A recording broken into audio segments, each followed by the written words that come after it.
Baik, bismillahirrahmanirrahim. Assalamualaikum warahmatullahi wabarakatuh. Salam sejahtera bagi kita semua. Yang terhormat Ibu Yanti Sofi Makiyah, Magister Pendidikan, selaku dosen pengampu mata kuliah Metodologi Penelitian Pendidikan. Izinkan saya memperkenalkan diri, nama saya Intenia Mulia Rosa dengan NPM 192153021, mahasiswi jurusan Pendidikan Fisika Fakultas Keguruan dan Ilmu Pendidikan Universitas Siliwangi. Baik, Ibu izinkan saya untuk mempresentasikan proposal penelitian yang berjudul Pengaruh Model Apposite Application of Step Instruction and Elaboration berbasis Virtual Laboratory berbantuan LKPD terhadap keterampilan pemecahan masalah peserta didik pada materi momentum dan impuls. Kuasi eksperimen pada peserta didik kelas 10 IPA SMA Negeri 1 Sindang Barang Cianjur pada tahun ajaran 2022-2023.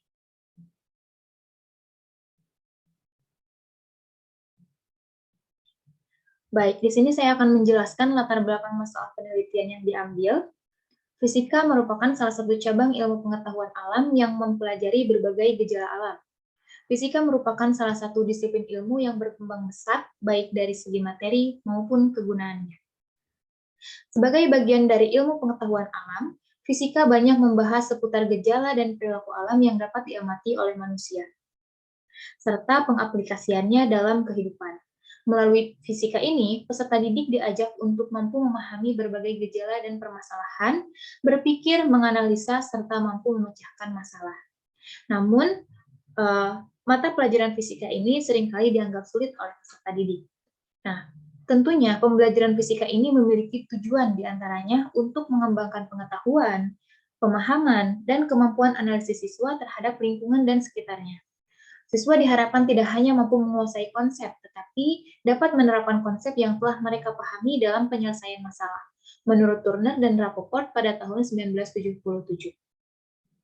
Sulitnya memecahkan masalah fisika adalah salah satu permasalahan menurunnya minat dan motivasi peserta didik dalam belajar fisika. Nah, memecahkan masalah adalah salah satu bagian penting dalam proses pembelajaran. Kemampuan memecahkan masalah adalah kemampuan individu dalam menggunakan proses berpikirnya untuk memecahkan permasalahan melalui pengumpulan fakta-fakta, analisis informasi, menyusun berbagai alternatif permasalahan, dan memilih pemecahan masalah yang paling efektif dan efisien yang akan digunakan.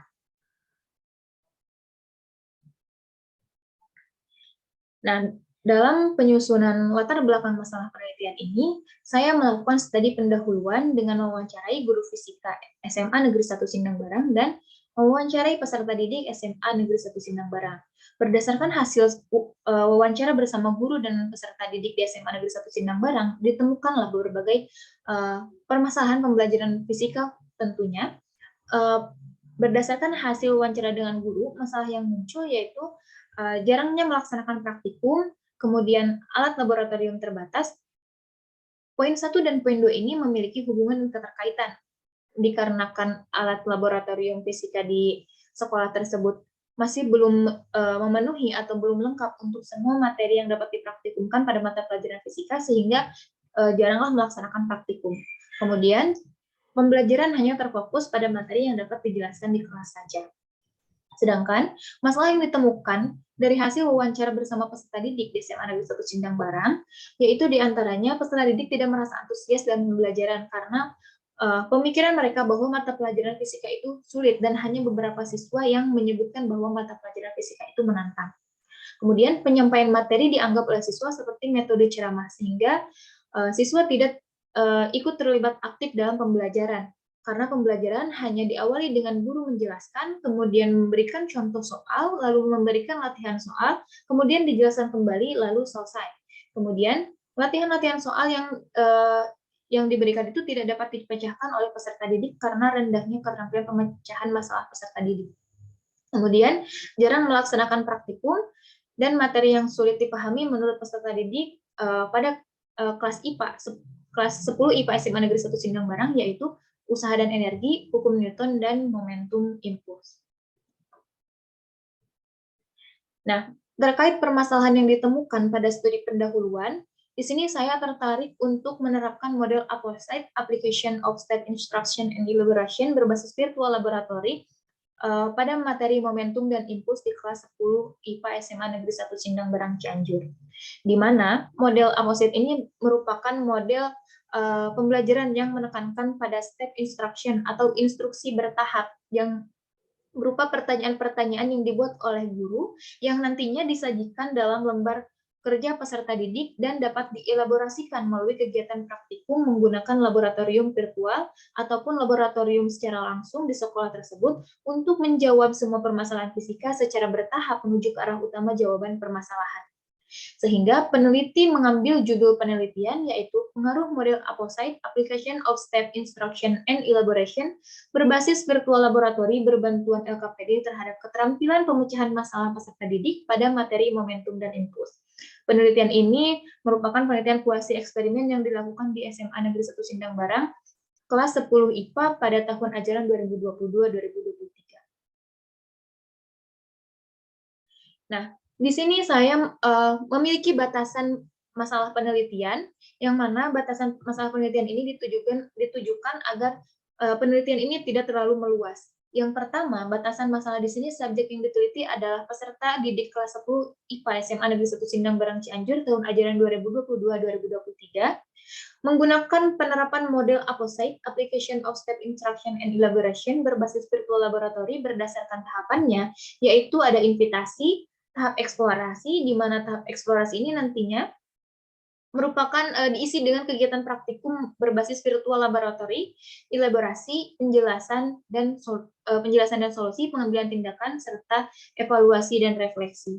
Kemudian batasan masalah yang selanjutnya yaitu keterampilan pemecahan masalah. Mengapa memilih keterampilan pemecahan masalah? Karena berdasarkan studi pendahuluan dan masalah yang ditemukan pada studi pendahuluan tersebut bahwa keterampilan pemecahan masalah ini sangat rendah di sekolah tersebut.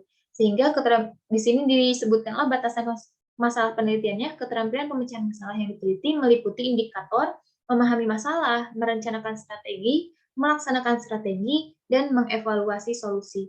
Di mana pada tahap indikator memahami masalah, di sini siswa dapat menyebutkan informasi-informasi pada permasalahan, merencanakan strategi yaitu dapat memilih atau merencanakan konsep fisika yang tepat untuk pemecahan masalah, kemudian melaksanakan strateginya berdasarkan konsep yang dipilih pada perencanaan strategi, kemudian siswa mengevaluasi solusi dari pemecahan masalah yang diambil.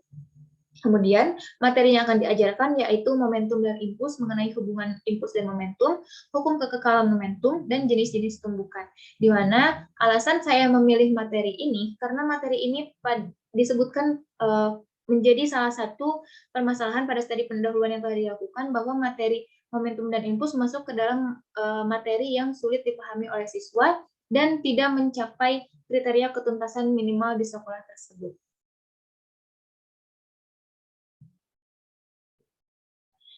Nah, adapun rumusan masalah yang saya ambil di sini, yaitu adakah pengaruh model APOSIT, Application of Step Instruction and Elaboration berbasis virtual laboratory, berbantuan LKPD terhadap keterampilan pemecahan masalah peserta didik pada materi momentum dan impuls di kelas 10 IPA SMA Negeri 1 Sindang Barang Cianjur tahun ajaran 2022-2023.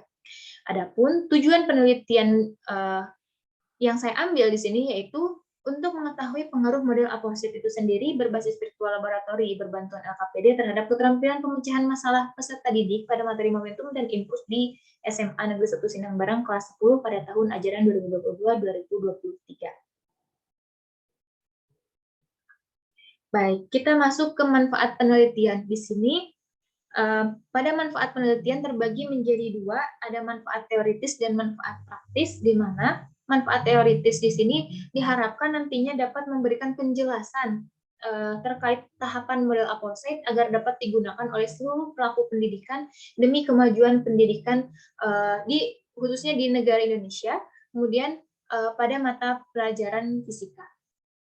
Kemudian untuk manfaat praktisnya, di sini ada bagi sekolah, bagi guru, bagi peserta didik, dan bagi peneliti. Di mana bagi sekolah ini diharapkan menjadi sebagai bahan masukan dan memberikan kebijakan terkait model pembelajaran. Kemudian bagi guru diharapkan menjadi alternatif dalam mengembangkan pembelajaran fisika agar lebih kreatif dan inovatif. Kemudian bagi peserta didik diharapkan dapat meningkatkan hasil belajar kognitifnya dan keterampilan pemecahan masalahnya. Kemudian bagi peneliti diharapkan peneliti juga mampu untuk menentukan, mempersiapkan, dan merancang suatu strategi pembelajaran yang lebih efektif dan efisien, tentunya sesuai dengan materi yang akan disampaikan, agar nantinya peneliti menjadi tenaga pendidik yang profesional.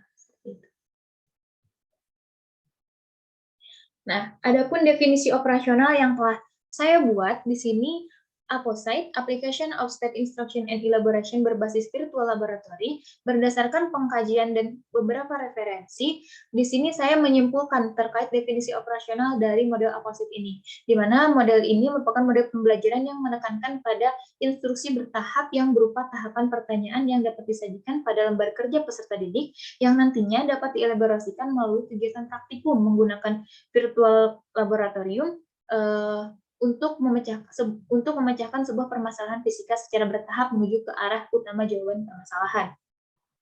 Adapun definisi operasional dari lembar kerja peserta didik, yaitu lembar kerja peserta didik atau yang sering disebut dengan LKPD atau LKS, merupakan salah satu media pembelajaran yang berbentuk cetak maupun non-cetak yang memuat lembaran-lembaran berisi informasi, petunjuk belajar, dan tugas-tugas pembelajaran yang harus dikerjakan oleh peserta didik. Kemudian keterampilan pemecahan masalah merupakan suatu kemampuan individu untuk menemukan solusi atas kesulitan dari sebuah permasalahan yang ada. Dalam memecahkan masalah, seseorang perlu memiliki kemampuan diantaranya kemampuan dalam mengumpulkan informasi tentunya berdasarkan fakta-fakta, menganalisis informasi, berpikir untuk menyusun berbagai alternatif pemecahan masalah, serta memilih cara yang paling efektif dalam memecahkan masalah. Sedangkan untuk definisi operasional dari materi momentum dan impuls sendiri merupakan salah satu materi dalam mata pelajaran fisika kelas 10 semester genap yang terdapat pada kurikulum 2013. Materi momentum dan impuls ini terdapat pada kompetensi dasar, pengetahuan 3.10, dan kompetensi dasar keterampilan pada nomor 4.6. Mohon maaf, pada keterampilan 4.10 juga, mohon maaf ini ya.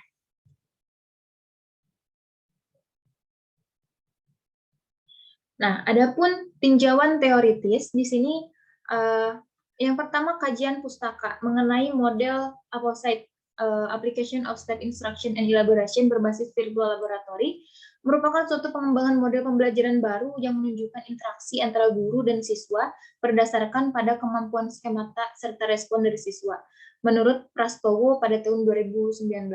Nah, maksud step instruction dalam model APOSITE ini adalah tahapan yang berupa pertanyaan yang dapat mendorong siswa untuk menjawab pertanyaan tersebut secara bertahap menuju ke arah jawaban utama permasalahan.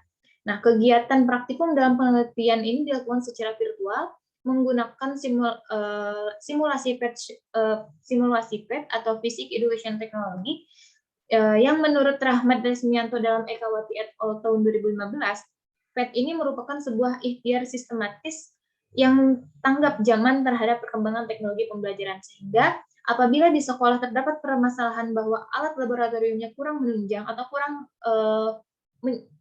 kurang memenuhi, maka virtual laboratory ini, khususnya PET simulation ini, dapat digunakan sebagai alternatif kegiatan laboratorium di sekolah.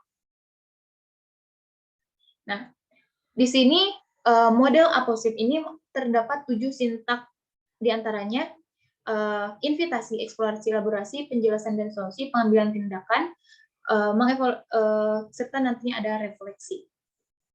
Nah, di sini keterkaitannya dengan keterampilan pemecahan masalah, yaitu pada tahap indikator memahami masalah. Pada tahap ini peserta didik diharapkan mampu memahami dan mengetahui masalah yang diberikan.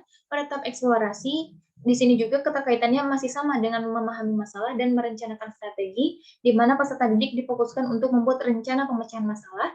Pada tahap elaborasi, masuk ke dalam indikator melaksanakan strategi, di mana siswa difokuskan untuk mendiskusikan hasil penyelidikan masalah yang telah dilakukan melalui kegiatan praktikum pada tahap eksplorasi. Kemudian penjelasan dan solusi masih masuk ke dalam indikator keterampilan pemecahan masalah mengenai melaksanakan strategi, di mana peserta didik di sini difokuskan untuk menjelaskan hasil penyelidikan melalui presentasi berdasarkan rencana strategi yang diambil. Kemudian pengambilan tindakan masih sama dengan indikator keterampilan pemecahan masalahnya itu melaksanakan strategi, di mana pada tahap ini peserta didik membuat keputusan atau kesimpulan berdasarkan strategi pemecahan masalah yang diambil. Menurut Camilla et al. Pada tahun 2020. Kemudian tahap selanjutnya pengujian dan evaluasi. Di sini masuk ke dalam indikator keterampilan pemecahan masalah mengevaluasi solusi, di mana siswa dilibatkan dalam proses evaluasi pembelajaran agar dapat mengetahui perkembangan hasil belajarnya. Kemudian pada sintaks refleksi, di sini sama masih masuk juga ke mengevaluasi solusi, di mana peserta didik merefleksikan hasil belajarnya. Menurut Camilla et al. Pada tahun 2020. Nah, adapun tinjauan teoritis atau kajian pustaka terkait keterampilan pemecahan masalah, di sini disebutkan bahwa kemampuan pemecahan masalah itu adalah kemampuan seseorang untuk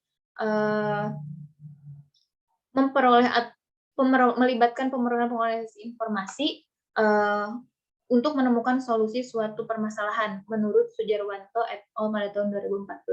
Sedangkan menurut Chi dan Glaser dalam Sujarwanto et al. Pada tahun 2014, kemampuan pemecahan masalah ini merupakan aktivitas kognitif yang kompleks di dalamnya, termasuk mendapatkan informasi dan mengorganisasikan dalam bentuk struktur pengetahuan. Sedangkan menurut Dwi et al. Pada tahun 2013, keterampilan pemecahan masalah ini merupakan keterampilan individu untuk menggunakan proses berpikirnya dalam memecahkan masalah dengan mengumpulkan fakta, informasi, menyusun berbagai alternatif solusi, dan memilih solusi yang paling efektif untuk digunakan.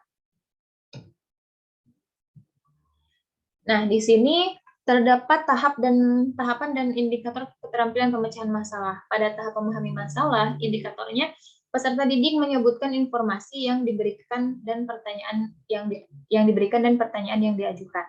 Kemudian merencanakan strategi. Di sini peserta didik haruslah memiliki rencana pemecahan masalah mereka untuk digunakan dalam menyebutkan konsep dan persamaan yang sesuai. Kemudian melaksanakan strategi. Peserta didik dapat menyelesaikan masalah berdasarkan langkah pemecahan masalah yang mereka gunakan dengan hasil yang benar, sesuai dengan konsep yang dipilih pada merencanakan strategi. Kemudian mengevaluasi solusi, peserta didik meninjau langkah-langkah pemecahan masalah yang digunakan. Sehingga pada tahapan dan indikator keterampilan pemecahan masalah ini, semuanya saling memiliki keterkaitan. Adapun cara untuk menghitung skor akhir keterampilan pemecahan masalah, menurut Huda et al. Pada tahun 2017, yaitu dengan cara P, di mana presentasi skor akhir itu sama dengan skor yang diperoleh peserta didik pada satu indikator dibagi dengan skor maksimum pada satu indikator atau XI dikalikan dengan 100%. Nah, menurut Husna dan Burais, nilai keterampilan pemecahan masalah ini dapat dikategorikan, di mana presentasinya 0 sampai 39,9% itu sangat kurang, 40 sampai 54,99% itu kurang, sedangkan 55 sampai 69,99% itu cukup, 70 sampai 84,99% itu baik, kemudian 85 sampai 100 itu sangat baik. Jadi nanti kita dapat mengacu apabila sudah memperoleh skor keterampilan pemecahan masalah, maka dapat digunakan persamaan ini dan presentasinya. Nah, di sini kajian pustaka terkait momentum dan impuls mengenai materi yang diambil, di mana momentum dan impuls ini merupakan besaran fisika yang muncul akibat benda bergerak dan interaksi atau tumbukan dengan benda lain. Yang pertama, momentum. Di sini momentum merupakan tingkat kesukaran untuk menghentikan gerak suatu benda, yang disimbolkan dengan P sama dengan M dikali V, merupakan besaran vektor yang arahnya searah dengan kecepatan benda tersebut. Sedangkan untuk impuls ini merupakan gaya kontak rata-rata F yang bekerja pada suatu benda yang terjadi dalam waktu yang sangat singkat.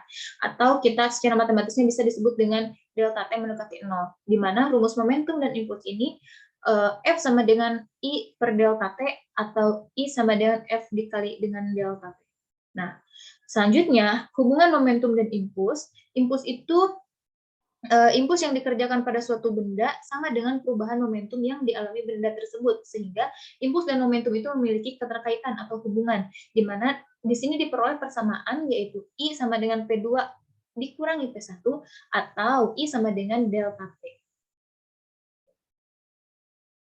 Nah, untuk selanjutnya ada hukum kekekalan momentum, di mana hukum kekekalan momentum ini terjadi jika dua buah benda yang bertumbukan, maka akan mempengaruhi pergerakan kedua benda tersebut setelah bertumbukan.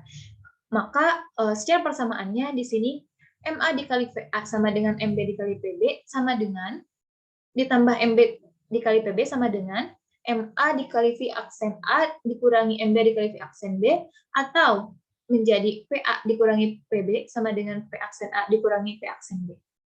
Nah, yang akan mempengaruhi pada jenis tumbukan, yang nantinya jenis tumbukan dan hukum kekekalan momentum ini akan saling keterkaitan gitu, di mana yang akan mempengaruhi jenis tumbukan itu yaitu koefisien restitusinya.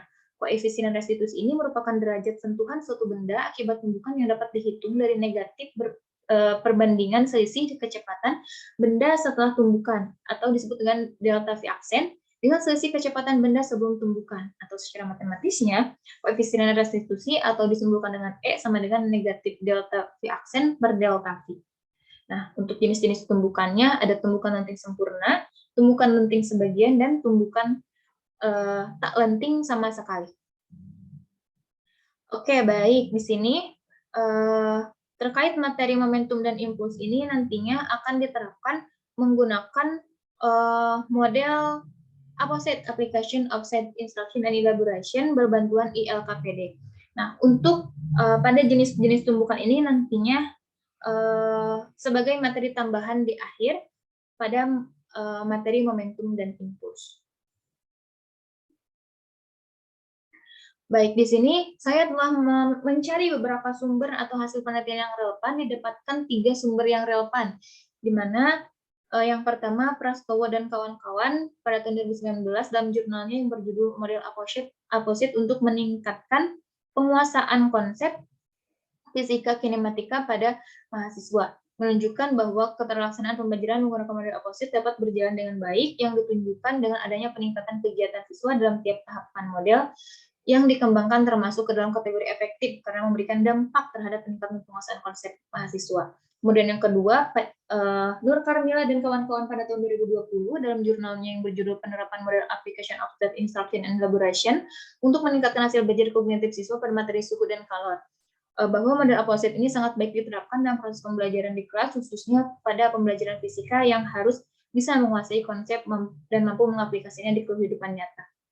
Kemudian yang terakhir, Aprilia Kartika dan kawan-kawan pada tahun 2021 dalam jurnalnya yang berjudul Model Pembelajaran Opposite Berbantuan Video Animasi dalam Meningkatkan Hasil Belajar dan Kemampuan Berpikir Tingkat Tinggi Siswa pada Materi Fluida Statis, bahwa adanya pengaruh yang signifikan meningkatnya hasil belajar dan keterampilan berpikir tinggi siswa menggunakan model opposite berbantuan video animasi. Dari hasil-hasil yang relevan ini, bahwa model opposite memberikan efektivitas ataupun pengaruh terhadap belajar siswa.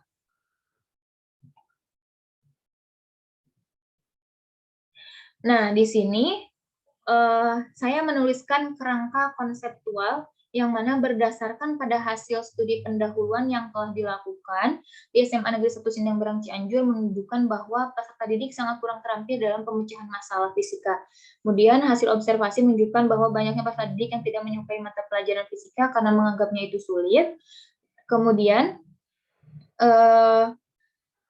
selain menganggapnya sulit, bahwa pembelajaran fisika ini dianggap sebagai mata pelajaran yang tidak menyenangkan karena banyak berhubungan dengan perhitungan, banyak rumus dan konsep yang rumit.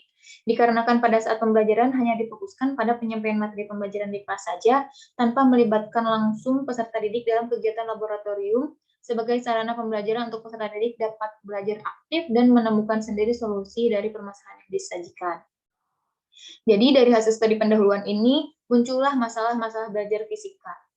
Nah, berdasarkan tahapan model opposite nantinya dari mengacu kepada permasalahan, maka saya akan melakukan pretest dulu di SMA Negeri 1 Sindang Barang terhadap kelas eksperimen dan kelas kontrol nantinya, di mana kelas eksperimen ini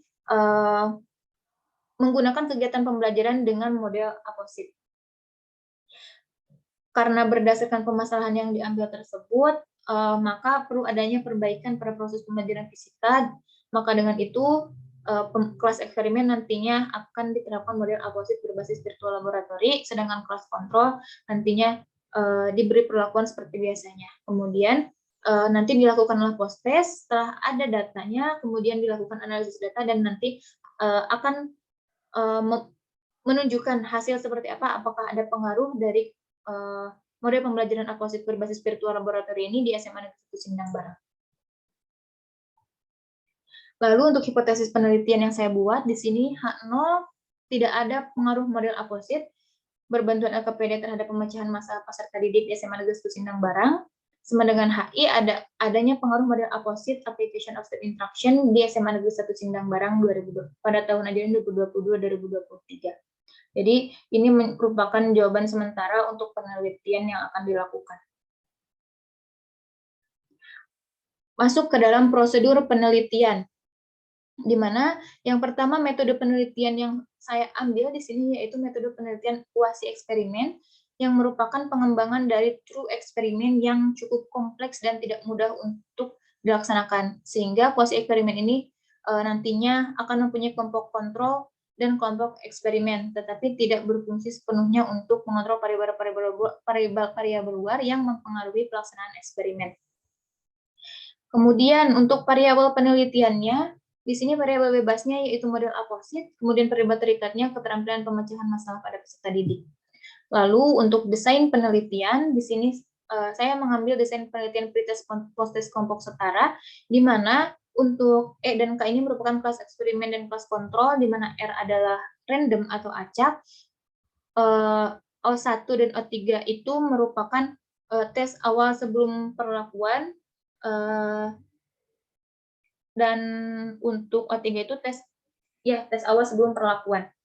Kemudian X1, X2 ini merupakan perlakuan yang diberikan berupa model aposit berbasis virtual laboratory, sedangkan X2 itu perlakuan yang diberikan berupa model seperti yang biasanya dilakukan pada kelas kontrol.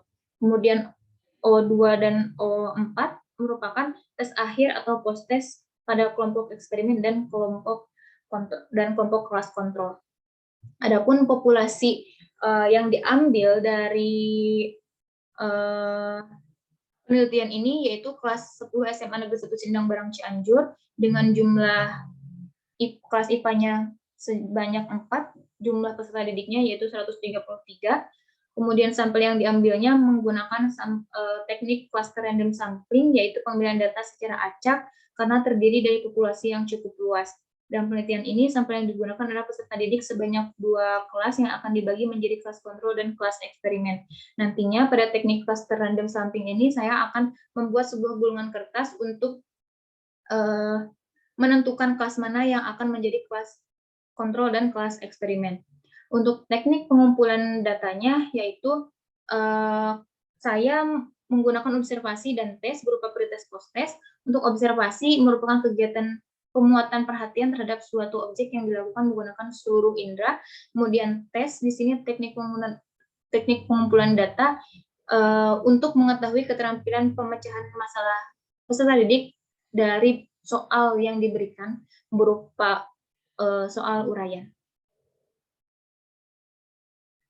Nah, di sini untuk instrumen penelitiannya yaitu tes keterampilan pemecahan masalah peserta didik meliputi memahami masalah dengan menyebutkan informasi pada lembar soal, kemudian merencanakan strategi, melaksanakan strategi, dan mengevaluasi solusi untuk meninjau kembali langkah-langkah pemecahan masalah. Di sini saya sudah membuat kisi-kisi untuk soal yang akan diberikan terkait soal keterampilan pemecahan masalah pada materi momentum dan impuls, di mana ranah kognitifnya itu C2, C3, dan C4, berisi 5 soal.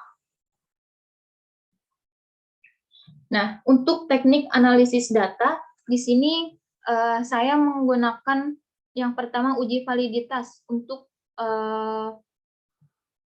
ukuran menunjukkan tingkat kevalidan atau kesahihan suatu instrumen. Nah, dengan persamaan yang sudah tertera pada layar ini, kemudian setelah uji validitas, saya akan menguji reliabilitas, di mana uji reliabilitas instrumen ini dilakukan untuk mengetahui konsistensi instrumen yang digunakan dengan persamaan R11 sama dengan K per K min 1 sama dikalikan 1 min sigma I2 per sigma T2. Nah, di sini untuk uji validitas dan uji reliabilitas ini saya gunakan untuk instrumen yang akan digunakan. Kemudian di sini juga saya menggunakan uji normalitas dengan menggunakan persamaan C kuadrat. Lalu di sini juga nantinya saya akan menggunakan uji homogenitas untuk membandingkan dua kelompok atau lebih yang memiliki karakteristik yang homogen atau tidak pada kelas eksperimen dan kelas kontrol, dan selanjutnya dilakukan uji hipotesis. Adapun langkah-langkah penelitiannya, di sini saya ada 3 tahap. Yang pertama tahap perencanaan, di mana meliputi studi pendahuluan, kemudian persiapan-persiapan lain yang menunjang sebelum pelaksanaan penelitian.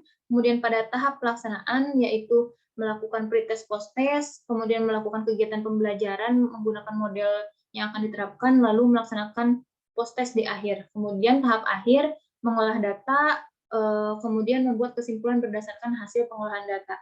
Yang selanjutnya, waktu dan tempat penelitian, di sini saya merencanakan penelitian akan dilaksanakan selama 8 bulan, yaitu dari bulan September 2022 sampai dengan bulan April 2023 di SMA Negeri 1 Sindang Barang, di mana di sini ditunjukkan gambarnya untuk alamatnya, yaitu berlokasi di Jalan Raya Timur nomor 123, Desa Sagantan, Kecamatan Sindang Barang, Kabupaten Cianjur. Ini untuk materi kegiatannya, yang insya Allah nantinya pada kegiatan penelitian ini akan dilaksanakan sesuai matriks yang telah dibuat, yaitu selama 8 bulan dari mulai September sampai dengan bulan April. Untuk lampiran-lampirannya, di sini ada soal uji coba keterampilan pemecahan masalah dan dokumentasi wawancara guru dan peserta didik yang dilakukan melalui angket dan Google Form. Untuk pedoman penskorannya sudah dicantumkan pada proposal penelitian yang telah saya buat, dapat Ibu sekalian lihat pada proposal penelitian. Nah, selanjutnya itu saja mungkin yang dapat saya sampaikan dan yang dapat saya presentasikan terkait proposal penelitian yang akan saya lakukan nanti. Apabila ada pertanyaan dan kritik dan saran, sangat diterima. Untuk segala kekurangannya saya mohon maaf. Terima kasih. Wabillahi taufiq wal hidayah. Wassalamualaikum warahmatullahi wabarakatuh.